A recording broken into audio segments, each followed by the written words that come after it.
Bonjour à tous et bienvenue pour ma 37e critique et la troisième partie de la critique de la gamme de Warlord of the Accordland. Pour ceux qui viendraient de découvrir cette critique, je vous conseille fortement d'aller écouter ma critique numéro 35 et la numéro 36. Ces deux critiques sont importantes pour comprendre le métalangage que je vais utiliser dans les prochaines minutes. Et maintenant, plongeons dans le Monsters and Lairs pour le monde de l'accord.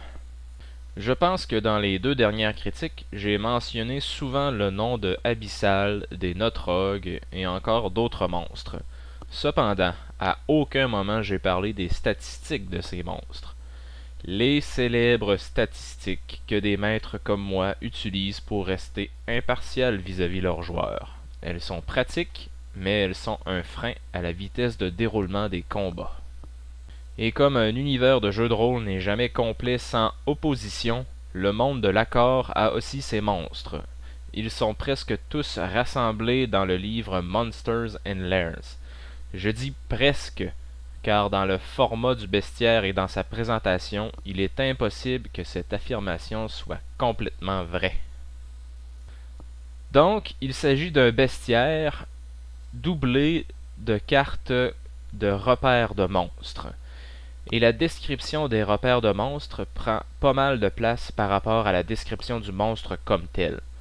Heureusement, les auteurs auraient pu passer à côté en plaçant qu'une carte du repère. Ce qu'ils ont fait est meilleur encore. Ils ont décrit le repère, pièce par pièce, et ont donné des événements déclencheurs pour que le maître du jeu puisse s'en servir dans la création d'une aventure. Pour ceux qui sont des collectionneurs abusifs comme moi, vous vous dites certainement que ce principe a déjà été exploité dans les derniers manuels du monstre publiés par Wizard of the Coast. J'entends les manuels 3.5 et non de la 4e édition. Effectivement, ça a déjà été fait. La différence est que dans le Monsters and Lairs, ce principe, quand il fait sens avec le monstre décrit, est systématique et très bien opéré. Le livre glisse alors de sa fonction première qui était de présenter les monstres du monde de l'accord pour devenir un nid d'idées d'aventure. Les monstres sont alors qu'un prétexte à faire des aventures. Outre cela, le livre présente les différents monstres natifs du monde de l'accord comme les abyssales. J'ai souvent discuté de ces créatures, qu'ils proviennent du corps du dieu dragon tombé dans les entrailles de la terre à la suite du coup fatal porté par Athanae. C'est ici que sont présentés ces monstres et je dois dire qu'ils sont pas mal puissants. Je ne vous ferai pas la description de chacun d'entre eux, mais ce que je vais dire est que les abyssales sont classés comme des aberrations. Et la dizaine présentée dans le Monsters and Lairs, on sent qu'il en manque, qu'il n'a pas assez de ces monstres. Pour augmenter la longévité des abyssales, je vous conseille de vous tourner vers le Lord of Madness, The Book of Aberration. Ce livre se concentre exclusivement sur les aberrations.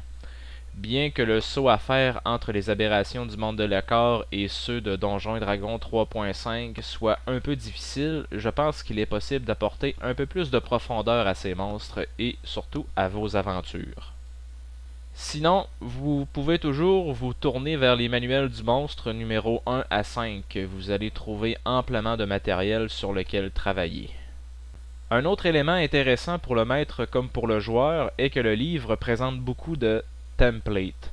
Pour les mémoires, un template est une série de modificateurs que vous pouvez appliquer à un personnage pour caractériser un changement physique chez lui.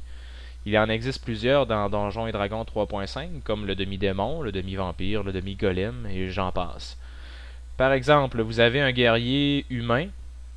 Il veut devenir un combattant de la tempête. En termes de jeu, il obtient une série de bonus qui modifient ses caractéristiques. Ce n'est pas une classe de prestige, mais il devient presque un personnage non-joueur.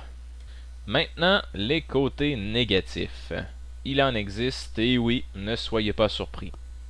Le premier qui m'a sauté aux yeux est que les monstres ne sont pas tous probants. Je m'explique. Si vous voulez créer une rencontre pour vos joueurs, je prends comme exemple, disons un détachement de l'armée de Venorienne se dresse sur le chemin de vos joueurs et que le combat est inévitable. N'importe quel maître du jeu va se tourner vers le Monster and Lairs et il va trouver l'entrée concernant le soldat deveneurien. Et là, il va s'exclamer tout haut « Mais c'est pas possible !» Le soldat en question est unique.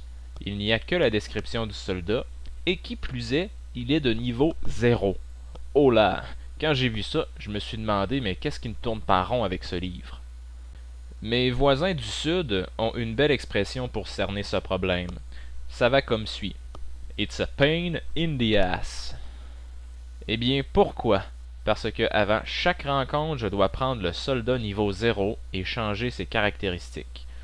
Je reprends l'exemple du détachement deveneurien. Je pars du principe qu'il y a une hiérarchie dans cette armée. Donc, j'ai besoin de soldats niveau 1 pour le gros du détachement. Ensuite, à l'échelon supérieur de commandement, on va placer, disons, un sergent niveau 3. Ensuite, un officier responsable de ce détachement, un lieutenant niveau 6, puis le commandant, un guerrier niveau 8 avec peut-être une classe de prestige. C'est bien beau tout ce monde, mais ils ne sont pas en pique-nique dans la campagne. Ils doivent être supportés par des prêtres de la tempête, donc 2 prêtres de niveau 5. Puis pourquoi pas un magicien niveau 5 comme artilleur, peut-être des archers, et peut-être des cavaliers de la tempête. Tout ceci, c'est tout le contraire des derniers manuels du monstre chez Wizard. Je vous donne un exemple très clair. Je fais jouer à 2 joueurs une campagne de Donjons et Dragons 3.5. Pour ma prochaine séance, ils doivent libérer un fortin qui est tombé aux mains des orques. J'ai donc ouvert un manuel du monstre, je suis allé à la page des orques et je suis tombé sur un barbare orc, un prêtre orc, un éclaireur orc, un combattant orc, un chef orc. J'ai pas eu à travailler 4 heures pour me préparer.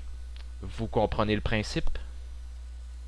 Le deuxième reproche que j'ai à faire à ce livre est la facilité avec laquelle les auteurs ont fait appel aux autres bestiaires d'AEG et de Wizard of the Coast. En effet, la gamme de Warlord of the Accordland est supposée, d'après moi, être fermée sur elle-même.